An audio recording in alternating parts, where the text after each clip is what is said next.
नमस्कार, मी लतिका महाराष्ट्र रेसिपीमध्ये मी तुमचं स्वागत करत आहे।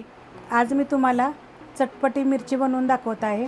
त्यासाठी लागणारे साहित्य, पण त्याआधी चॅनलला सबस्क्राइब करा आणि बेल आयकॉनवर क्लिक करा।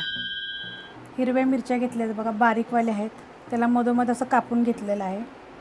आणि ह्या बिन तिखटाच्या मिरच्या आहेत, त्याला पण मी असं मधोमधी ना कापून घेतलेलं आहे, असं एकदम असं मध्ये कापून घ्यायचं बघा। आणि लांबडी मिरची असते बिन तिखटाची, त्यामुळे मी त्याचे 2 तुकडे केलेले आहेत। आणि ह्या तिखटवाल्या मिरच्या आहेत, तर तुम्हाला दोन्हीतल्या कोणत्या पाहिजे तर घ्या।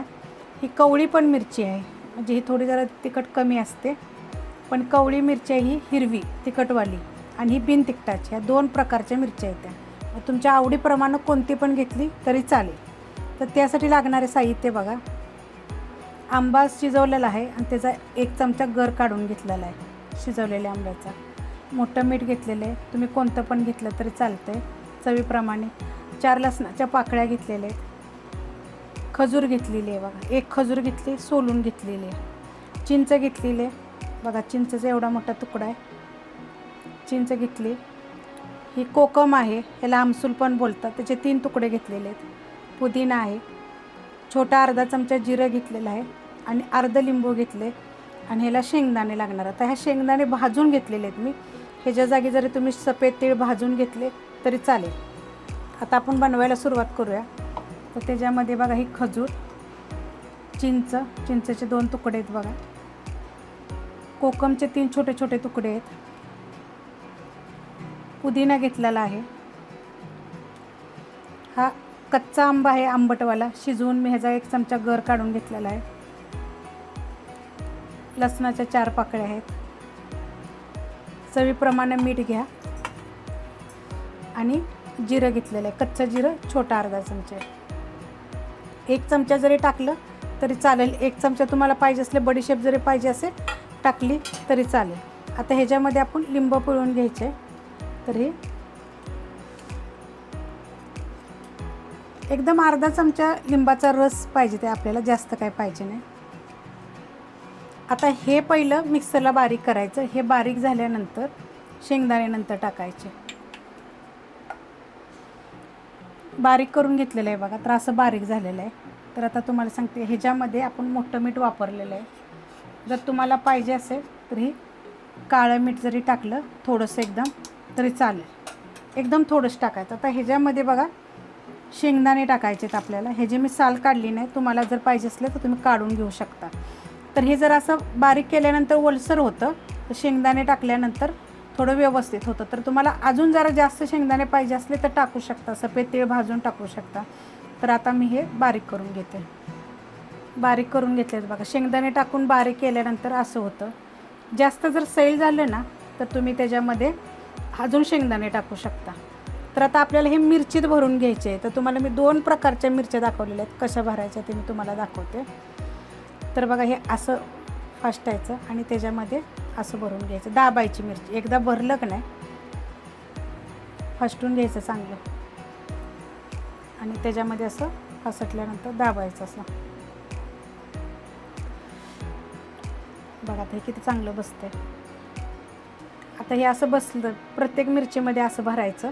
आता हे असं दाबून भरलं की नाही की अशा दाबायच्या मिरच्या, म्हणजे त्यांचे तोंड जवळ येतात, साईडला निघत नाही काय नाही, असं दाबून दाबून घ्यायचं। तर बघा, आता हे मी भरून घेतलेलं आहे चांगलं। तर आता हे किती जरी हलवलं तरी हे निघत नाही, असं दाबून बसवायचं। मग बघा, तर ही खाऊन इतकी चवदार आणि टेस्टी होते आणि हे 8 ते 10 दिवस मिरची राहते। आता ही बिन तिखटाची मी मिरची ना तुम्हाला भरून दाखवली, तर ही तिखटवाली पण मी भरून दाखवते।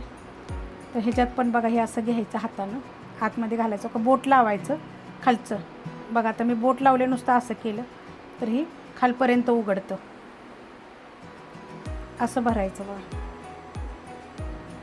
दाबून दाबून भरायचं आणि तोंड बंद करायचं बघा। ह्याचं असं तोंड दाबून बंद केलं का नाही की हे बाहेर येणार नाही काय नाही, आणि ही मिरची खराब पण होत नाही, भरपूर दिवस टिकते। कुठं प्रवासाला म्हणा, जेवताना आपल्याला जेवायची इच्छा नसेल तर बघा, ही तोंडी लावायसाठी। तर ही तिखटवाली मिरची आहे आणि ही बिन तिखटाची मिरची आहे बघा, हे दोन्ही पण मी भरलेले आहेत। तर अशा पद्धतीने मी आता बाकीच्या भरून घेते बघा, अशा पद्धतीने भरून घेतल्यात हे बिन तिखटाची, दाबून भरायच्या म्हणजे बाहेर निघत नाही। आणि ही तिखटवाली सगळ्या मिरच्या बघा मी अशा भरून घेतल्यात चांगल्या।